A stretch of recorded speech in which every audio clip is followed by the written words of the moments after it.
Hey, what's up, everybody? It's batjac JW. It's another late night chat box, if you will. So, hopefully you've listened to the last one, and did you watch the video that was posted? Unboxing time. Yeah. So a couple of weeks ago, I had discovered, or could have been longer. It was when I was trying to entertain the idea of rather to purchase it or not. And the heavy price tag is really what was stopping me. I got this thing from International Military Antiques out of New Jersey. So when I discovered that a company has done the World War I trench knife reproduction in kind of a really good reproduction of it, if you would. Now, I used to have one, and it wasn't, I mean, the ones that I've seen, though, my experience with them were just like the cheapy pot metal stuff that was painted gold. So when I came across this thing, and I actually found, read that it was a really decent one, and now that after opening it, getting it in the mail today, did the unboxing video. Now I polished off the what do you call the kind of the antiquing they did to the bronze or the brass. I polished that off with flitz and a rag. I'm actually currently trying to upload that video to Patreon. So right now it's in the process of trying to get uploaded. It's a little slow, but I'll get that video onto Patreon so those of you that follow me there can see it. And what I did was I actually just polished with the flitz, removed their antiquing job deal on it, which looks almost like they just kind of took some, like, a really light gunmetal bluing or something and just kind of brushed it on there or something like that. But I wanted to see the brass in all its glory. Plus, it helped me say for sure that, hey, is it really brass? Because that, whatever they done, their version of antiquing it actually made it look fake. And it got me kind of concerned that, with the price tag that these things have, that I'm like, that would have been a really big bummer if it was just some kind of a metal other than what it was supposed to be, which is brass. And I think that's why these things cost the way they do, is all that brass that's used to make it. Because the blade itself is just, it's nothing to write home about. It's nothing fancy. It's just a carbon steel blade, a dagger handle. The handle of this thing, the brass knuckle guard and everything, that's where this thing really stands out. That's everything. And it's stamped U.S. 1918, and on the bottom LF and C dash 1918. And I did read that that is and of course they have it listed on their website too. That's an actual company that was making them for the United States in World War I. And I tell you, you look at this thing, and it's all business. That's what's cool about it too. And I just love brass, any kind of brass, bronze type, copper. I love those metals. So to have this thing, that's also a big attraction to it for me, because I love the way it tarnishes. It just has its own characteristics of tarnishing and aging. It's really cool. And then you can just easily take a rag and some polish and bring it back to its lustrous gold finish, if you would, even with the copper. And that's also why, like Freddy Krueger's glove is so cool, because it's made out of copper. And those of you that remember all those vlogs where I was making the gloves and everything, and I miss making vlogs, I really do. But there's some, obviously not having a camera anymore, using everything with my phone, which I really am not liking. I'm gonna just kind of set out and go down to the department store down here and buy a camera. It's not terribly expensive. I'm just gonna go ahead and do that. Next check, I promise. Well, I don't promise. Things come up. other toys come up, I guess, or bills, mostly bills. But how this thing came about was, like I said, not trying to rehash what I've already talked about, but while I was kicking tires trying to think if I should spend $150 on this thing or not, I got a tip from work. I got a tip at work, and it was $100 tip. So it was like, yeah, why not? Okay, there it is. Funny how things seem to work out that way. That I said, all right, well, there it is. I'm going to use that and buy this thing. And I'm kind of funny that way because if I sell something or try to get a chunk of the cash, if not all the cash, to purchase something I want that's a little expensive, that's not your usual stuff that I buy in the $10, $15, $20 range, with something like this, I will definitely think about it, and I hem and haw and I hesitate. But with that kind of advance like that, I was like, okay, well, it's a no-brainer. You could almost look at it and say, well, something's telling you to go ahead with it. So I got it, and I'm really happy with it. And the scabbard is actually really cool. Now what I did was I took a little screwdriver and a very lightweight hammer, and actually pinched the metal a little bit on the spots it shows you to get a better fit, because the scabbard, when it does come to you, it's a little loose, so you have to kind of do that. And they talked about that, and they definitely disclosed all those things. Scabbard's cool, locks in nice and tight the way I would want it, because if I wanted to carry this thing, I could. I was actually looking at this. How do you? There we go. That would be the way it would go, I guess. I don't know. I'm trying to actually still messing around with this thing and playing with this thing. It's really cool. So pretty neat. It was covered in grease or oil, more like, heavily covered. So if you see in the video, you see me kind of get. I mean, I was like literally just drenched in this stuff. So I cleaned it up, cleaned up all the oil, the scabbard especially. And the scabbard now, it does seem like, if not properly stored or taken care of, you can definitely tell that thing will rust in a heartbeat, because it really is. Now it's not. I've seen. I'm not trying to knock on it. I mean, the scabbard's really nice compared to what I've normally seen in getting stuff like this, where I swear you sometimes you get the scabbard or the case or whatever, and you're just like, man, they just like totally threw this together with some like leftover pleather material that they were like, I don't know, ripping out of car seats in a junkyard or something for, I swear sometimes it is really literally like that. It's kind of a joke, but they actually took the time to make this thing the way the military made them, and they even stamp the scabbard too with the LF and C 1918. They even mark it too, so that's pretty neat. The markings, the U.S. markings on it, that's really cool, and it's exactly the way the real one is. So, am I happy with this thing? Yeah, absolutely. It's actually finally a real deal one that is really well made, and it's really brass. It's not, like painted pot metal or something that's just painted this awful gold color that... I mean, it's all right. I'm not knocking them. Those ones that you can buy for the, I don't know, like back when I bought mine, it was like $15, $14 or something like that. But I think they're a little bit more now, I'm sure. But they're not bad. I mean, they're not made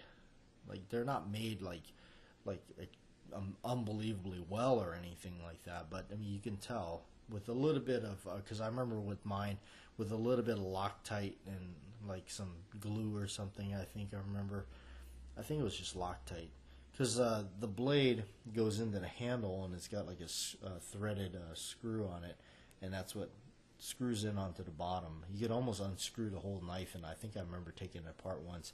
It was very loose in a sense as I was messing with it. Like I said, with some Loctite, I fixed it, but they're not bad.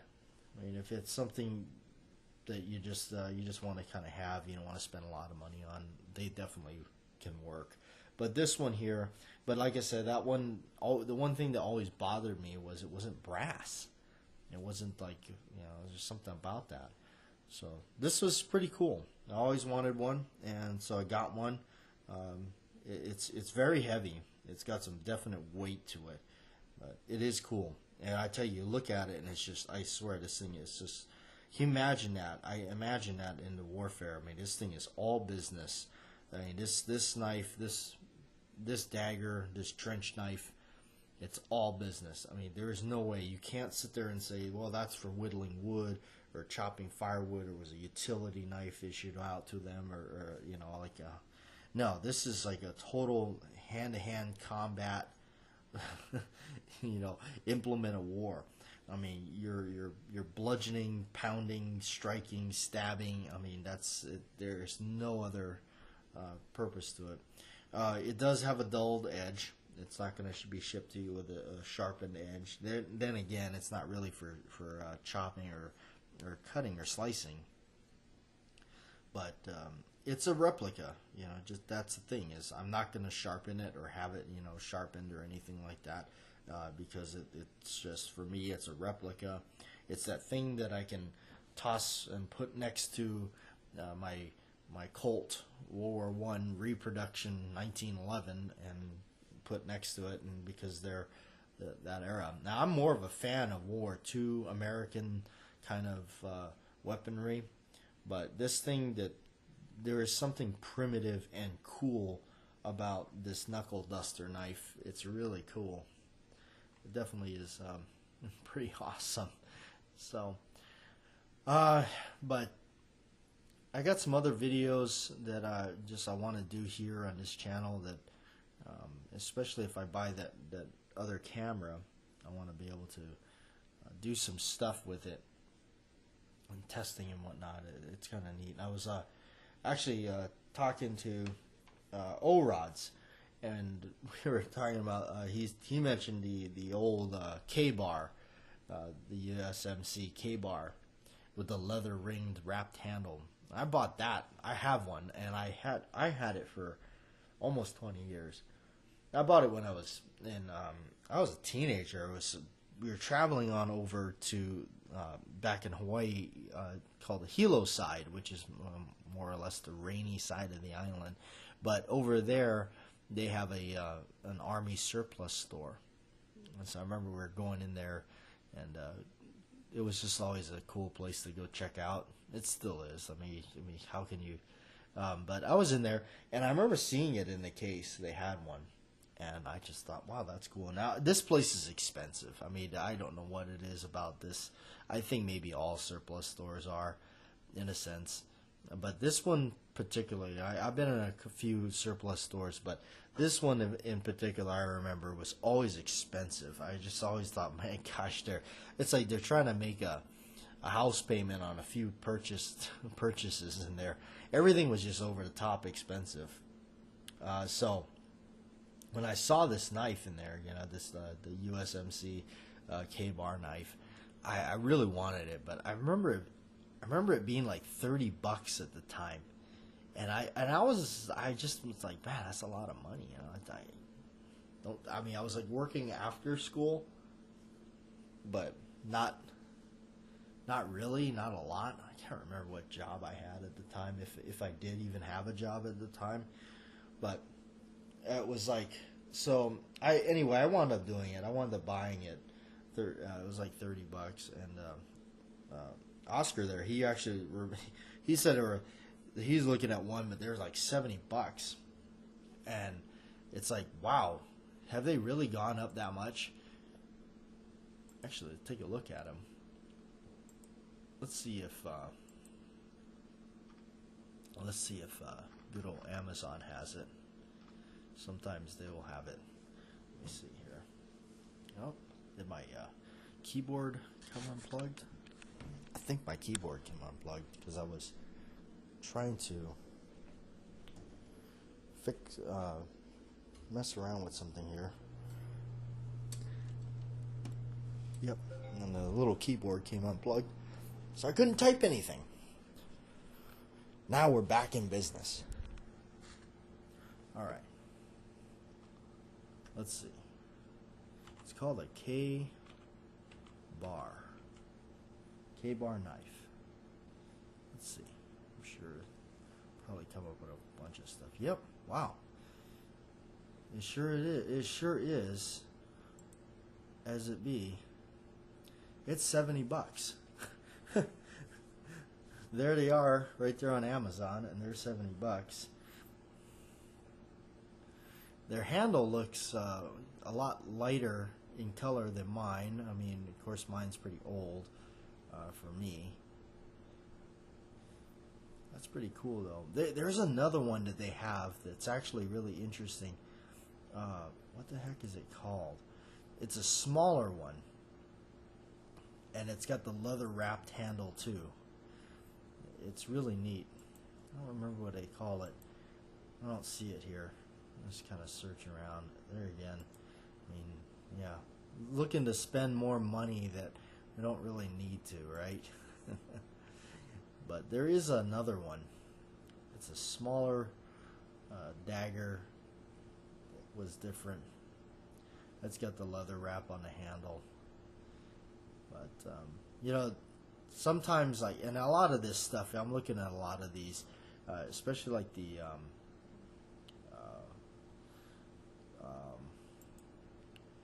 cold steel stuff. That's what I was thinking about. The cold steel.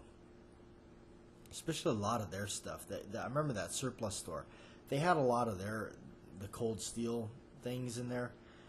And I was like, man, I thought cold steel stuff was supposed to be like, you know, kind of affordable. And I remember, like, you know, it's like some of their stuff was like double the price, if not, you know, 50% more on top of what you normally get it. Now, you know, and then also too, during this time we were always in there, you know, we didn't really, not too savvy on ordering things online. So, but yeah, it's interesting. Let's see, the kind of different ones I got, but I always like that old school leather wrapped handle. That's really cool. But like I said, my dad used to buy a lot of this stuff from all those like Smoky Mountain type magazines and stuff. Now, Atlanta Cutlery, they have one of these same knuckle duster knives, and they have really good what do you call reviews and everything on it.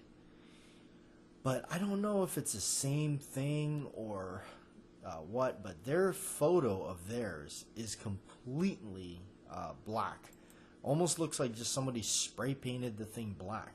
So I don't know how much different that is into what I got. Now, what I got, I was expecting mine to be like blackened, like completely blackened, like to the point where you couldn't tell if it was what it was what. It was like, it looked like one of those, you know, ugly modern things. That's what I call. Because I'm just into the old stuff, but no, it came in. It was like slightly aged. You know what it reminded me of? You ever see those Zippos? Those Zippos that are like, I used to have a bronze Zippo just because it was just cool, but it was like antiqued. And I remember taking some like brass polish or something and then actually like removing that, and I was like, oh wow, it's actually, you know, it is real brass. Whatever they do, whenever they try to antique brass, because they're doing it in like you know, total production line, mass produced type thing, so it's all got to be, so it doesn't, you know, and that's the thing is, like, I like to have it like naturally do it, you know, naturally become aged or whatnot. Try to at least do that, or You know, even the things that I get and I try to age, like even my Freddy gloves or my grips that I make. You know, I try to spend time with each one. It's not a mass-produced thing where, you know, every single one looks the same.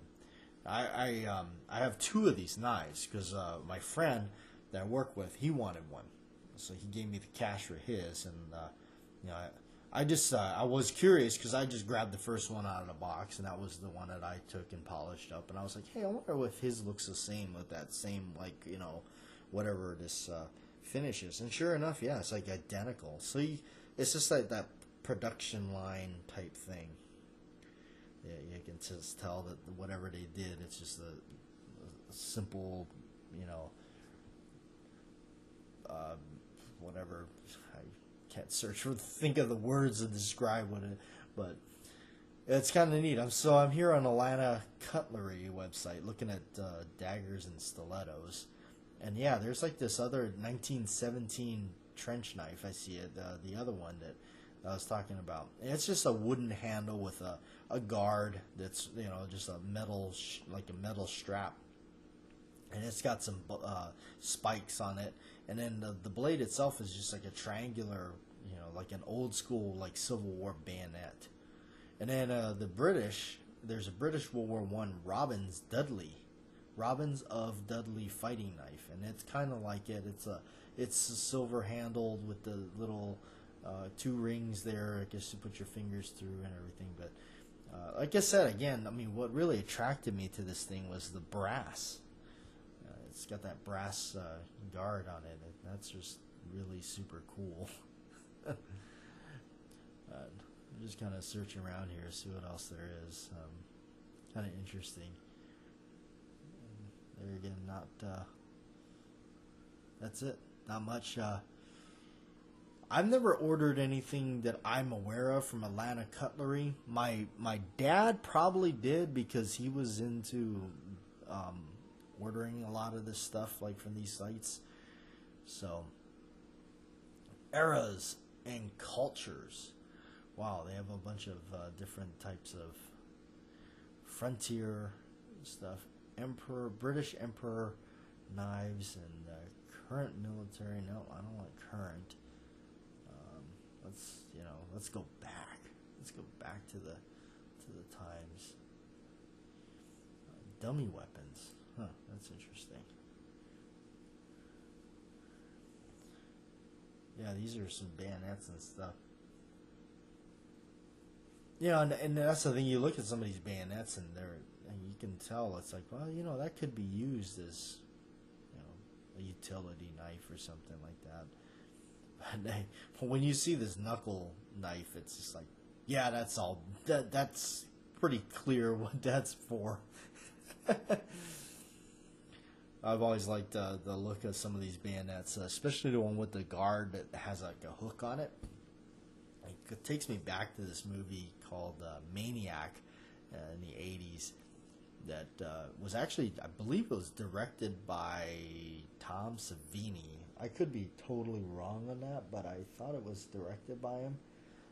But it's got the actor Joe Spinelli in it. But anyway, it's a horror movie, but he has a bayonet in it, and it's got that hook on it. And the bayonet he has, I could swear it was like a brass-handled one. Yeah, always liked that. It was cool. Knives. Bowie knives. Kukris, machetes, throwing knives, neck knives, bayonets, fixed blades, assisted opening. Interesting. Knife making supplies. But yeah. Let's see. Quite a few of you, I guess, I definitely tune in to the last late night bit. Appreciate that. You guys have been, of course, I post stuff here just for you folks, and you know, this is like this channel here. Like again, I say it's like more of a relaxed kind of flow to these. Just kind of relaxing, everybody, just kind of at our own pace in a sense. and different. It allows content to be, not quite as under the spotlight for, say, like, oh, you got to make sure it's done right, or the sound is good, the lighting is halfway decent, all that. No, I just gotta have fun and just turn on the camera and just chatter around and talk about stuff and take a look at things. And let's see what I can't find that one leather wrapped knife that I like. I can't seem to find it. I see the K-bar one, but it's a smaller knife than the standard looking K-bar thing. There's this K-bar. Wonder if it's like called a Mark II. Maybe it's called a Mark II, because that other thing is called a Mark I. That looks kind of like it. Let's see if there's a Mark II. Oh, that really didn't give me much. I was watching Rambo 2 the other night. Rambo 2, he has that really cool knife in that one where the center of the knife is black and the edges are silver. It's really neat. I was always like, it's pretty interesting. He always knife changed in every movie. What is that? I wonder if we just type in leather wrapped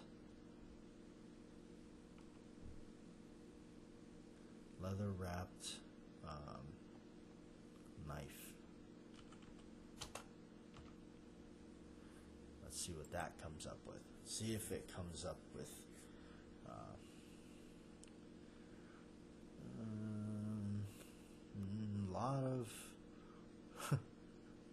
a lot of these cheapo type fantasy knives. I tell you, I remember one time, this is back when living in Colorado, and we were traveling. I forget what we were doing, what we were originally doing, but we were traveling outside because I lived in Longmont. We were traveling out to Loveland, Colorado, and we were just going along, and we saw this shop called like Fantasy Knives or Fantasy Weapons or something like that, and we were like, oh, what's that? So we pulled over and we go in there and we're looking around, and it's like one of those like cheap knives. Everything is China made or something like that. Just all over, and it's like, yeah, it was, you could tell, but it was just a lot of this stuff was like, like the cheapo stuff. And so my dad goes, he's sitting there talking to them, and he says, "You got any switchblades?" And the lady says, for collecting, and he says, yeah. And so she says, yeah, come over here. And this you can't even. This sounds like something out of a movie, but this is 100% true. They took us to a back room of this place, and it's like where they almost like, it almost looked like they lived in the back of this place. And so we went back there, and they pulled open these like tool chests like things, but they were all these drawers, and they had tons of switchblades and like stilettos and out the front knives, butterfly knives, and all kinds of stuff. So they had them. So we were looking at them, and it was just like that. I couldn't believe that we were like experiencing this. It was kind of neat. So I think I did buy like a couple of switchblades from them. We had them order us one, and then so before we were leaving, now we had one on order, one of the switchblades, and this, I kid you not, this place, the people that ran this was a husband and wife, I assume. They're Butch and Sue. Seriously, Butch and Sue. And the lady goes, Butch, shall we tell them about the secret promotion? And we're like, what's the secret promotion? And she says, well, we sell our T-shirts here, and if you wear the shirt on a certain selected day that you come in, and we decided that we chose that day as the selected day, and you're wearing our shirt, you get a certain percentage off. And we're like, really? So, but with the experience and everything that we were having in this place, just stopping at random, and then like, oh, do you have any switchblades or automatic knives? And it's like, yeah, come on in the back room kind of thing. It was just like, well, let's buy a shirt. Why not? It was like $20 or 20. No, it's like 25, I think. And so we bought this shirt. It's a great. I remember. I wish to heck I would have kept this shirt, or I had it for a long time, and it did. It said Butch and Sue's Knife Shop or Fantasy Knives or something like that, and it was a gray shirt. So, some time goes by, like, I don't know, like a month or something. Maybe not even a month, like a few weeks. And so we called them. Well, they told us too. We said, well, how do we know when that special day is? Then we wear the shirt. And they said, well, you can call us and we'll tell you. So we're like, oh, okay, yeah. So we, like I said, some time goes by. Maybe it was a month or a few weeks, or it could have been, I don't remember. But so we called them one day, and we're like, hey, we were in your store, and they're like, oh yeah, hey, like they're gonna even remember us, or on the phone, with all the people that walk in there. But we were just like, hey, we were just wondering if we today was the special day, we bought one of your shirts, and if today you're giving out the discount if we wear the shirt. And the lady goes, oh, that we discontinued that a long time ago. And my dad is like, oh, great. And he's like, okay. So I tell you that I swear that whole story is true. That is exactly what happened, and I'll never forget that place. So we wound up going back to, and we bought the knife that I had gotten a snake wood handled switchblade, which I don't know what the heck happened to that thing.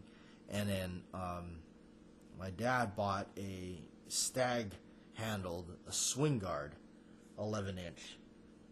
And so, and I remember my dad bringing by one of his knives that he had that he liked. It was a Hinkle something. And when we went back to go pick up the knives that we had ordered or something, and I remember he showed Butch the knife, and Butch was looking at it. He goes, yeah, I like them bigger than this, something like that. I don't know.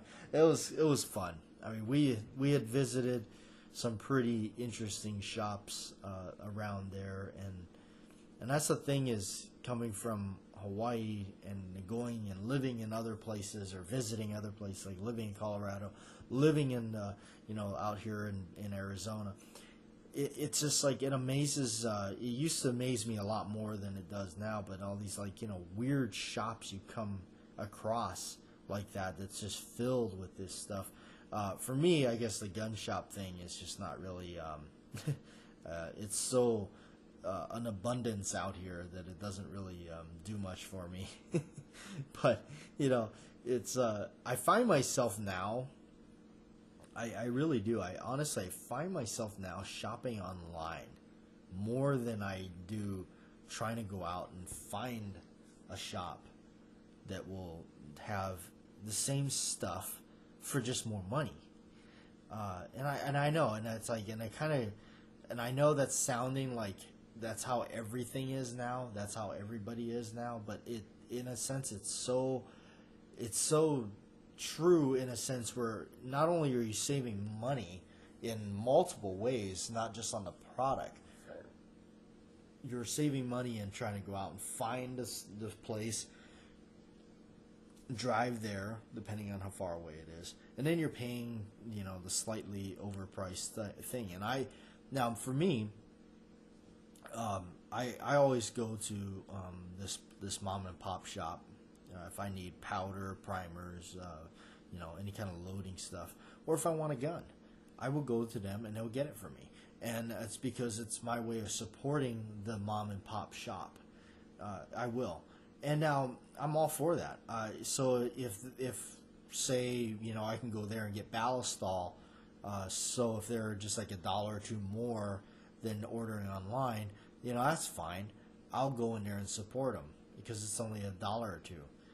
If I have time to go down there, run down there, whatever. But generally, like if I can buy like a steak dinner with the money I'm saving, I'm gonna save the money. I just that's just kind of my rule of thumb. I don't mind paying a little bit more. At least you get to hold it, feel it, touch it, grab it. There it is. Walk out the door with it. You don't have to wait for the box. But sometimes it's fun to wait for the box in the mail.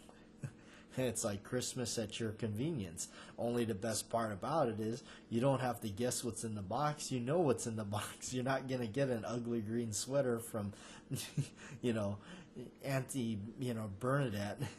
You're getting something you actually want. If that makes sense.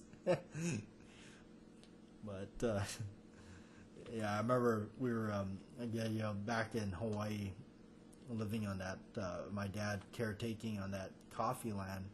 He was living on there.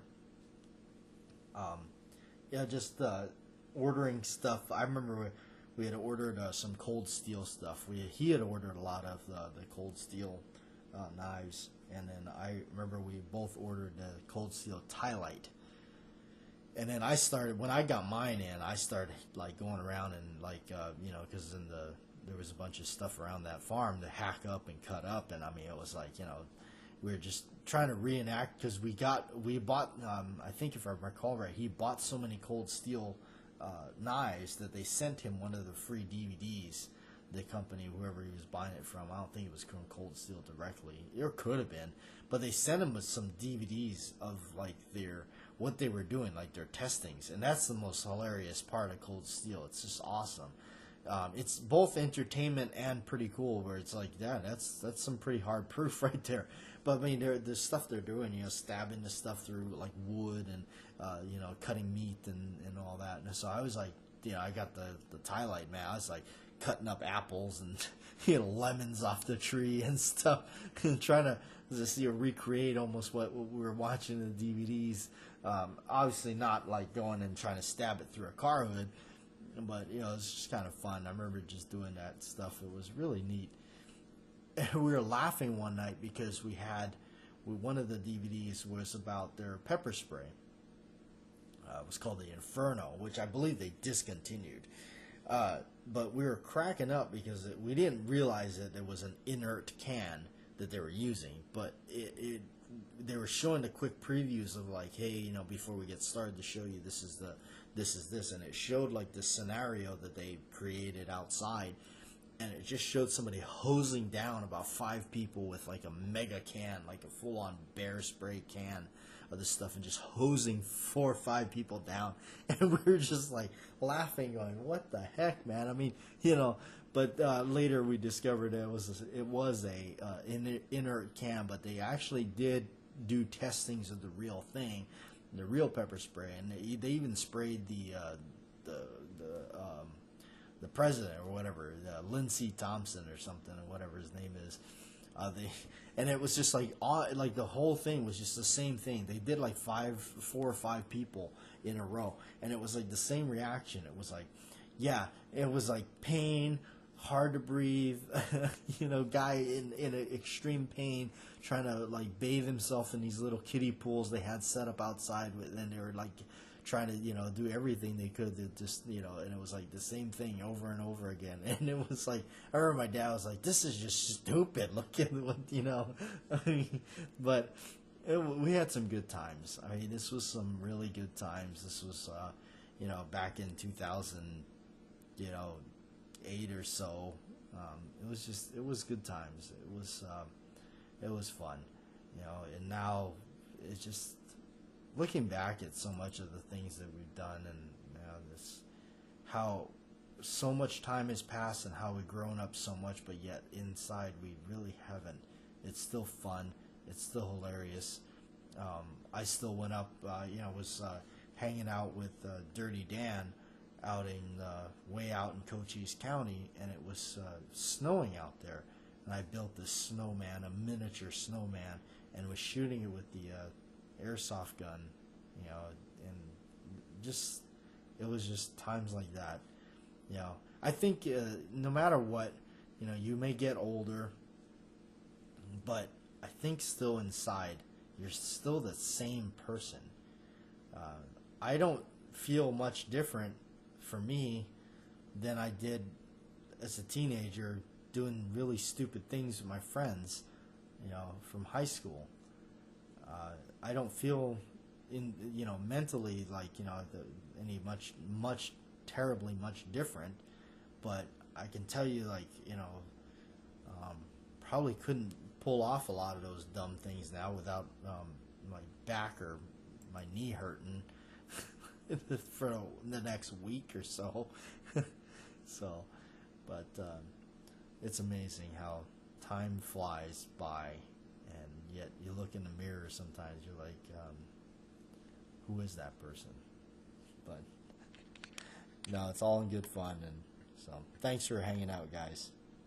Another late night with Batjac.